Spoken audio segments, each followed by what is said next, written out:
ఎంత కష్టంలో ఉండనివ్వండి, హనుమత్ ప్రదక్షిణాలు చేస్తే మనస్సుకి శాంతి కలుగుతుంది.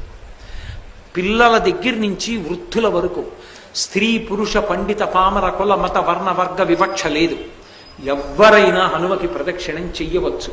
పరాశర మహర్షి పెట్టిన నిబంధన ఒక్కటి, ఇది మాత్రం పాటించాలి. ఈ శ్లోకం చెప్తూ ప్రదక్షిణం చెయ్యాలి. రెండవది, ఎక్కువ ప్రదక్షిణాలు చెయ్యాలని ఏదైనా కామితంతో కానీ ఏదైనా కామ్యంతో కానీ చేస్తే అప్పుడు మాత్రం చేతిలో పసుపు బొమ్మలు కానీ వక్కలు కానీ పట్టుకుని పళ్ళెం పెట్టి అందులో వెయ్యాలి ప్రదక్షిణం అవగానే.